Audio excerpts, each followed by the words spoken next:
Coming to paperback and e-readers this April, Isis, Revenge of the Cyber Goddess. The goddess next door must take on the threat of a deadly digital diva driven to destroy the world in this action-packed all-new Isis series adventure. Get Isis, Revenge of the Cyber Goddess in paperback and e-readers this April.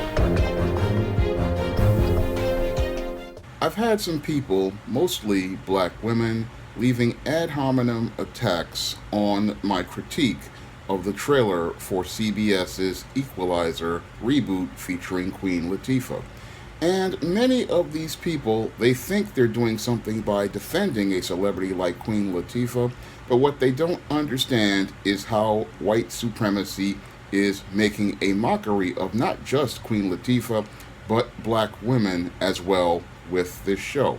Now, when I took a look at that trailer, I did not see anything positive as related to black women being presented in that Equalizer reboot starring Queen Latifah.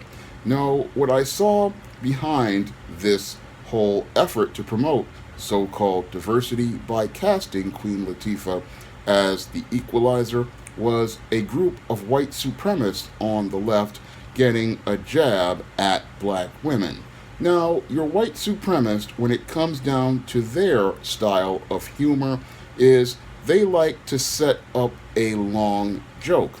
And usually, when they're setting up their long joke, what they do is they get the unsuspecting dupe to go along with the joke. And as they're going along with the joke, they are thinking things are going right for them, but then eventually they hit them with the punchline.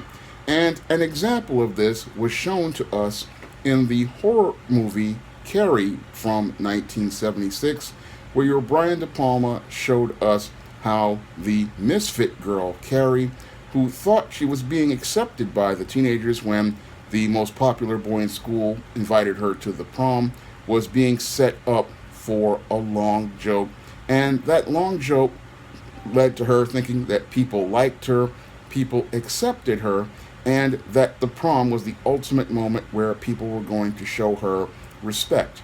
And what happened at that prom was the Carrie character was being set up for a long gag, and the ultimate punchline was where they poured the pig's blood all over her as she was wearing her finest dress, and after she had what she thought was going to be her finest moment in high school. Now, Carrie's mother tried to warn Carrie that these people were setting her up for a long gag, and she tried to warn her that she was going to be laughed at as a result. But Carrie, who had low self-esteem, was so caught up in the attention she was getting from the popular people that she couldn't see herself being set up for this long gag, and she couldn't see that these people were setting her up to make a mockery of her. Now, the same thing is happening to a lot of these black women out here who are so caught up in Queen Latifah's celebrity that they get in their feelings about this woman's popularity, and they're thinking, oh, these white people out here on the left, they really love us because they're casting Queen Latifah as the Equalizer, and because they're casting Queen Latifah as the Equalizer, they are accepting us and they are including us. But what they don't see is that your white supremacists on the left, while they talk about diversity and inclusion, passively, aggressively, they are expressing their contempt for black women and making a mockery of black women with this show. Now, when I looked at this show as a comedy writer, I could see all the nuances of the cruel gag they were making about black women, and I could see what they were trying to do with this show as related to the long gag they were playing. And in the long gag they are playing with this show, what they are doing is saying that the black woman is not feminine, they are saying that the black woman is not attractive, and they are saying that the black woman is not somebody they respect.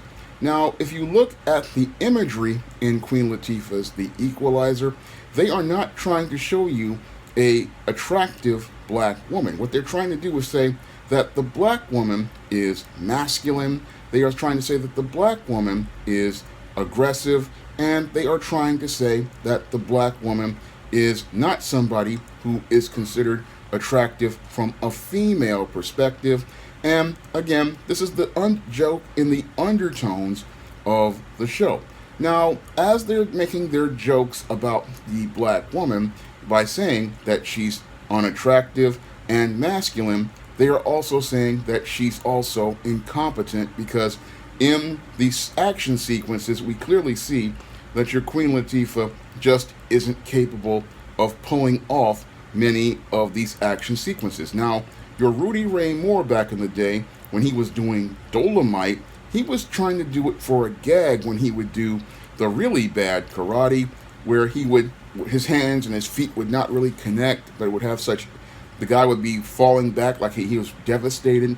But your Queen Latifah, when she does the karate, she's trying her best to do it, and that's where the gag is. But sadly, most black women can't really see the gag, because again, they're so caught up in their emotions about the attention they are receiving. They can't differentiate between good attention and bad attention. All they're thinking about is somebody white is paying attention to me, and this show will be seen by a lot of white people, and it features a popular black actress that I like being seen by white people. So they're thinking that this is a positive thing, but they're not understanding what's happening behind the scenes is these white folks are sitting here getting a good laugh at the black woman, making a complete mockery of the black woman, and also having a good bit of comedy at her expense. And even worse than the cruel jokes that are being played in the undertones of this show, we also see the people at CBS also going out here and breathing brand new life into old stereotypes. Now, the Queen Latifah character who plays the Equalizer, in addition to being presented as masculine and unattractive in comparison to her white female counterparts, she is also being presented as a single mother. Now, I have to ask a critical question. When have any white female action stars been presented as a single mother in any way, shape, or form? That's a critical question many black women aren't asking. And the reason why they're not asking is because they are so caught up in their emotions about getting this attention from these mainstream media types that they're not asking critical questions about how black women are represented. I mean, I find it interesting that Wonder Woman can be out here and be a heroine, and she doesn't have the baggage of being a single mother. And what they're trying to again say here is that all black women, in order for them to be able to be seen as somebody out here, they have to be single moms. And that's not the case at all. That's another case of these people on the left, these woke types, trying to breathe brand new life into stereotypes by saying this is what a black woman is, but we know that's not a black woman. So in their attempts to talk about being an equalizer, they're not really presenting us with anything equal. All they're doing is basically insulting the black women out here, and sadly, most black women are not thinking critically enough to look at the whole series from a critical perspective and see all of the cruel things that these white supremacists are trying to say about the American black woman. And when you look at this series, The Equalizer with Queen Latifah, and compare it to other forms of media like Lashana Lynch in James Bond No Time to Die and the CW's Batwoman, you start to see a pattern starting to emerge as related to the image of the black woman, and you start to see how the mainstream media is degrading the black woman aggressively while passively presenting her as an image of so-called diversity and so-called empowerment. But there's nothing empowering about media that degrades a woman in the undertones of the story and makes her a mockery that people sit there and laugh at. And many of these producers and directors at these studios, they're having a good hearty laugh behind the scenes. And these executives who work at these companies, they are just laughing heartily every time they put on an episode of CBS's The Equalizer or an episode of Batwoman, because they are in on the joke, and it's a private joke that these people share, as many of these black folks out here watch this show and sit there and think, oh, this show is so good, but this show is not good for the image of black women as a collective.